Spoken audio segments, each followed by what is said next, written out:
Israel को Iran से जंग भारी पड़ने लगा है।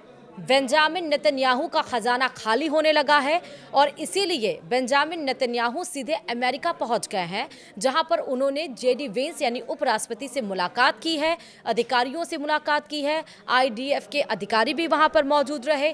ट्रंप से मुलाकात होना बाकी है और इन सब के बीच में नेतन्याहू ने वहां से भी ईरान को धमकी दे डाली कि ईरान के ऊपर हमले नहीं रुकेंगे जब तक वो परमाणु बम की धमकी देना बंद ना करे या परमाणु बम को बनाना खत्म ना कर दे।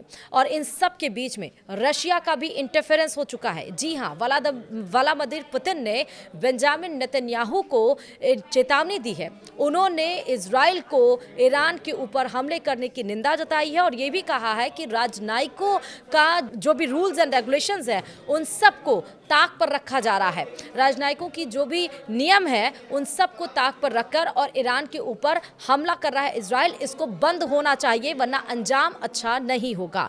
इन सब के बीच में क्यों अब बेंजामिन नेतन्याहू को अमेरिका जाना पड़ा और ईरान अब अच्छी भूमिका में, मजबूत भूमिका में कैसे नजर आ रहा है, ये भी हम आपको बताएंगे। दरअसल इजराइल का ईरान के साथ 9वें दिन का युद्ध बेहद ही महंगा साबित हो रहा है। एयर डिफेंस सिस्टम पर अरबों रुपए का रोजाना खर्च हो रहा है, जिससे हथियारों की कमी हो गई। गाजा ऑपरेशन में 67 अरब डॉलर रुपए खर्च होने के बाद ईरान के साथ युद्ध में भी अब खर्च लगातार बढ़ता जा रहा है।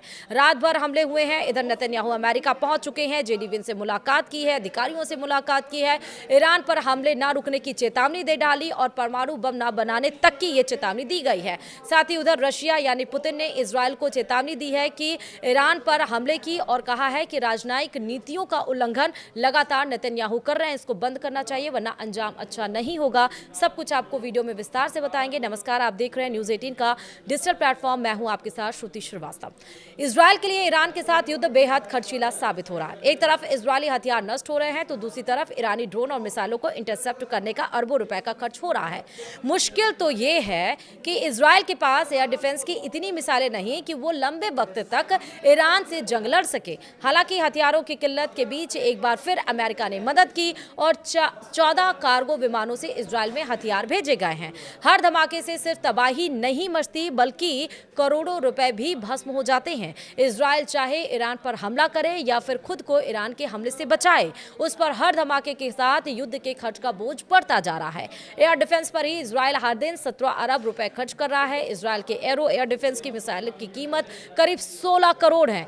डेविल स्लिंग की मिसाइलों की कीमत करीब 8 करोड़ रुपए है। अब ईरान के आत्मघाती ड्रोन हो या फिर ballistic missile, Israeli air defence से हर दिन करोड़ों रुपए की मिसाइलें दागी जा रही हैं। पहले गाजा और फिर ईरान के साथ युद्ध में इजराइल अरबों रुपए खर्च कर चुका है। 2024 में गाजा ऑपरेशन में इजराइल ने 67 अरब डॉलर खर्च कर दिया था। अब ईरान से चल रहे युद्ध में इजराइल हर दिन करीब 6000 करोड़ रुपए खर्च कर रहा है। अकेले फ्यूल और हथियारों पर रोजाना 2500 करोड़ रुपए से ज्यादा का खर्च आ रहा है। इजराइल के वित्त मंत्रालय के मुताबिक जब 1 लाख सैनिक ड्यूटी पर होते हैं तो उनके वेतन और जरूरी इंतजामों पर हर दिन करीब 270 करोड़ रुपए खर्च होते हैं। इतने बड़े खर्चे के बीच इजराइल में एयर डिफेंस की भारी कमी हो गई। हालांकि नई रिपोर्ट के मुताबिक अमेरिका से फिर से हथियारों का जखीरा इजराइल पहुंचाया गया है। इजराइल में 14 कार्गो विमान की लैंडिंग हुई है। अमेरिका और जर्मनी से हथियारों की खेप पहुंची है। गाजा अभियान के बाद से 800 कार्गो विमान अब तक इजराइल पहुंच चुके हैं। कार्गो विमानों से किस तरह के हथियार भेजे गए हैं इसकी भी जानकारी सामने नहीं आई है, लेकिन माना यह जा रहा है कि इजराइल के एयर डिफेंस को मजबूत किया जा रहा है। अमेरिकी मीडिया की रिपोर्ट के मुताबिक इजराइल एरो 3 मिसाइलों का इस्तेमाल कर रहा है। आने वाले वक्त में एरो 3 मिसाइलों की भारी कमी हो सकती है। ईरान की बैलिस्टिक मिसाइलों को भविष्य में इंटरसेप्ट नहीं किया जा सकेगा। अमेरिका के लिए चिंता की बात यह है कि अगर ईरान के साथ युद्ध लंबा खिंचा तो इजराइल की सुरक्षा कैसे की जाएगी।